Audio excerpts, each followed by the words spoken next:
ডিম আমাদের কারি না ভালো লাগে, তবে ডিম যদি হয় অন্যরকম স্টাইলে তবে স্বাদ বেড়ে যাবে দ্বিগুণ। তাই আজ স্বপ্ন নেড়ে নিয়ে এসেছি ডিম বরফি। প্রথমেই নিয়ে নিয়েছি দুটো সেদ্ধ করা আলু, যেটাকে আমি এখানে খুব ভালো করে গ্রেট করে নিচ্ছি। তোমরা চাইলে হাত দিয়ে চটকে মেখেও নিতে পারো।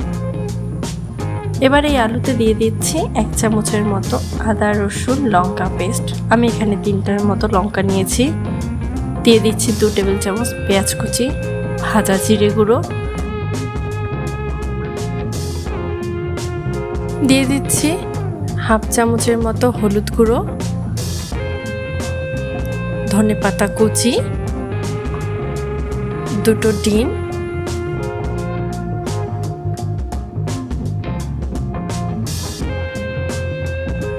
আর কিছুটা পরিমাণ মতো লবণ, যে যার স্বাদ অনুযায়ী। আমি এখানে বাইন্ডিংয়ের জন্য নিচ্ছি কিছুটা বেসন। তোমরা চাইলে এখানে ময়দা বা কর্নফ্লাওয়ারও নিয়ে নিতে পারো। এখন এই সব কিছু হাত দিয়ে খুব ভালো করে মিশিয়ে নিতে হবে। দেখুন আমি খুব সুন্দর করে মিশিয়ে নিয়েছি হাত দিয়ে। এখন গ্যাসটা ধরিয়ে দিয়ে আমি এখন বসিয়ে দিচ্ছি। দিয়ে দিচ্ছি সামান্য তেল। এখন তেলের মধ্যে মিশ্রণটি খুব ভালো করে ছড়িয়ে দিতে হবে, খুব সুন্দর করে। ঠিক মোটাও হবে না আবার পাতলাও হবে না। দেখুন খুব ভালো করে ছড়িয়ে দিচ্ছি যাতে জিনিসটা এক পাশটা খুব ভালো করে হয়ে যায়। এখন আমি এটাকে খুব সুন্দর করে ঢাকা দিয়ে দেব যাতে জিনিসটা খুব ভালো করে হয়ে যায়।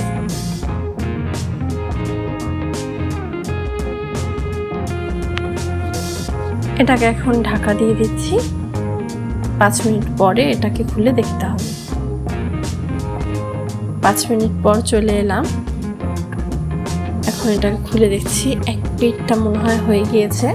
আমি দেখে নিচ্ছি ভালো করে। এটাকে উল্টে দেব আমি, যাতে খুব সহজে হাতে না লেগে জিনিসটা ভালো মতো তুলে নেওয়া যায়।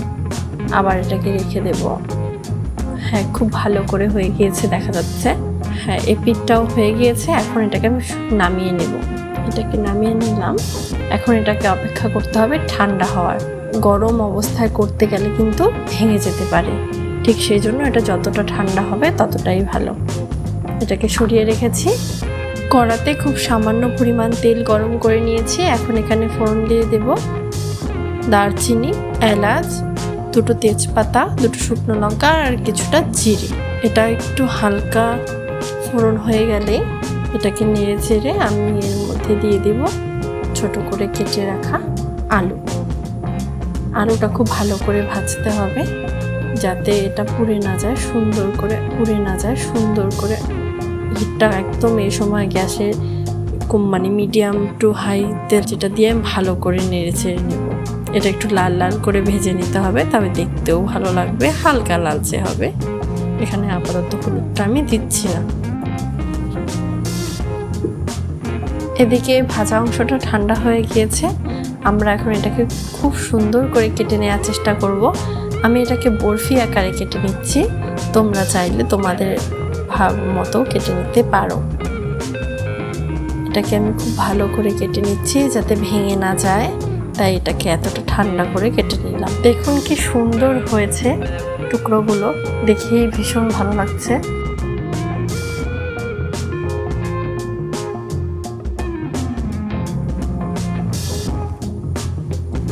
আলুটাকে ভেজে রাখা তেলের মধ্যে এখন আমি দিয়ে দিচ্ছি 2টো মতো পেঁয়াজ কুচি, বড় সাইজের পেঁয়াজ।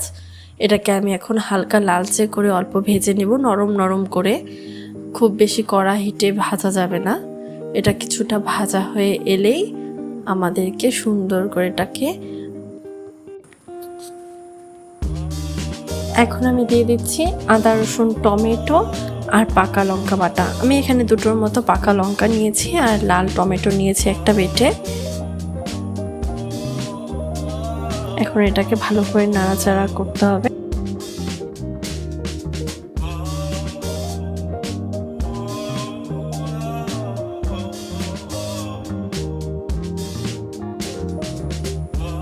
এর মধ্যে দিয়ে দিচ্ছি নুন, হলুদ,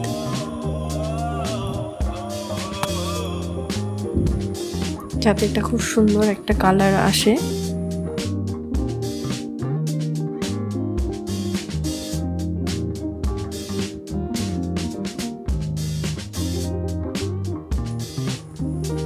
1 চামচ জিরে গুঁড়ো, 1 চামচ ধনে গুঁড়ো আর 1 চামচ কাশ্মীরি লঙ্কা গুঁড়ো কালারটা ভালো আসার জন্য।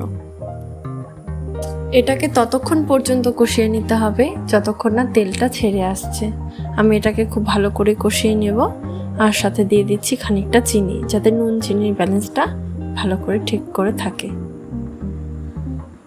দিয়ে দিচ্ছি 1/2 কাপ মতন জল।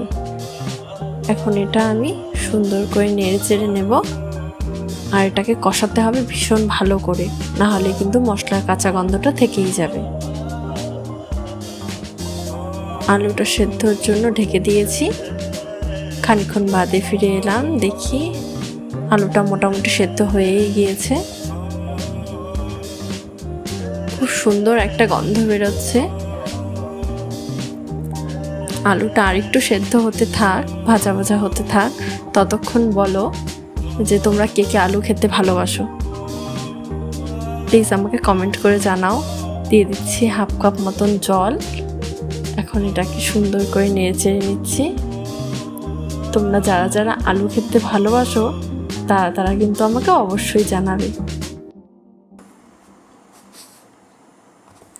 এখন দিয়ে দিচ্ছি একে একে ডিম বরফিগুলো।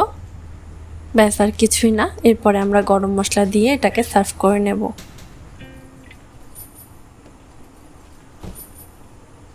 ডিমগুলো দিয়ে একটু নাড়াচাড়া করে নামিয়ে নিলেই হয়ে যাবে। তাহলেই রেডি আমাদের আজকের মেনু ডিম বরফি।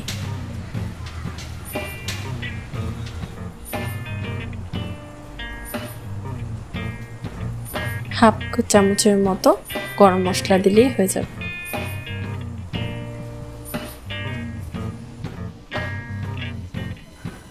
তোমরা যদি আমার চ্যানেলে নতুন হয়ে থাকো তবে তোমরা সাবস্ক্রাইব করে দিও।